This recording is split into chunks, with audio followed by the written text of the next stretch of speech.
Hello, it's Leah Leaves here, and I help people with ADHD who know they've got what it takes, but just find that their mind works against them. Well, I help you to get your mind working with you. And over the 12 days of Christmas, starting on Christmas Day, so today's Boxing Day, or the 26th of December in places in the world that don't celebrate Boxing Day. And so it's day 2 of these 12 myths of ADHD that I'm doing for Christmas. And the reason that I want to do it is certainly here in the UK where I live, ADHD, especially in adults, isn't as well known and understood as you might think, and certainly as I would want for people. And one of the big myths actually that I'm confronting in my local area actually at the moment is that ADHD in adults either doesn't exist or it's a very, very unusual thing, that it's mainly contained to childhood. And the reason that I'm finding that I'm confronting that locally is actually in the area that I live, there are no adult ADHD services at all. So there's nobody diagnosing, there's nobody treating, there's nobody offering any other kind of help outside of medication within the medical community.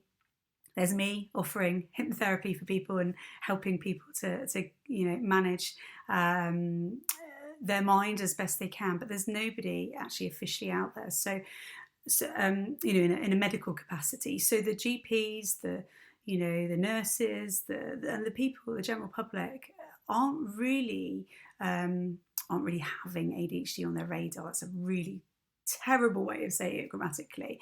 So, in other words, what I'm trying to say is that ADHD isn't on people's radar. They're not seeing it in adults because they're not looking for it. They don't know what to look for. But actually, that's not necessarily the case over the whole of the UK, and certainly not the case worldwide.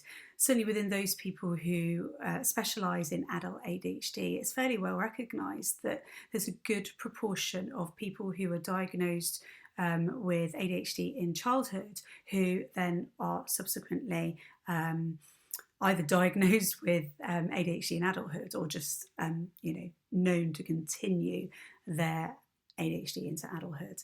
And actually there are a lot of ADHD specialists now who are suggesting that nobody gets rid of ADHD, actually that we just learn to cope, we just learn to manage it better.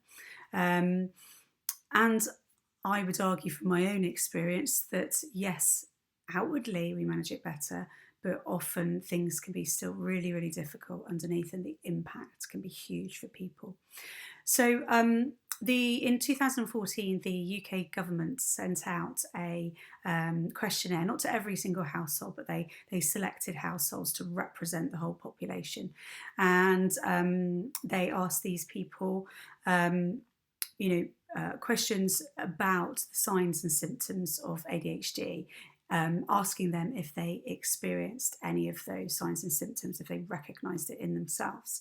And when the questionnaires came back, it showed that about 10% of the people that did complete the questionnaires were demonstrating high enough levels of the signs and symptoms of ADHD to be fairly sure that they were actually people with ADHD. And of course, you can never actually say that until somebody's had a proper diagnosis, a proper assessment. But so it looks like about 10% of the population, of the adult population, have the symptoms of ADHD. And that's a huge number of people. That's 1 in 10 people.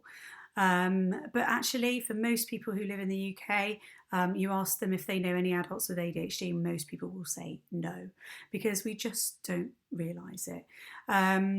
And that makes 10% of the adult population makes ADHD more common than, say, diabetes in the general population. So it's a huge thing, and the impact, as I've already said, can be really, really big on individuals. So it's something that we need to change, and certainly something that I'm campaigning to change in my local area. Now, if you do, of course, feel that it's possible that you have ADHD, I'm not going to go too much into the symptoms now, but if you feel like you are recognising symptoms of ADHD and things that you've seen either on my website, my videos, or somewhere else, then the first place to go is your GP.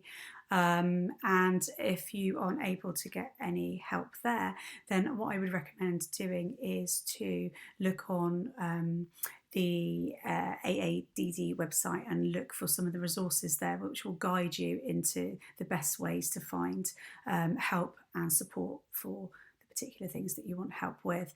I'm always happy to help guide if I can, so feel free to email me if you need to.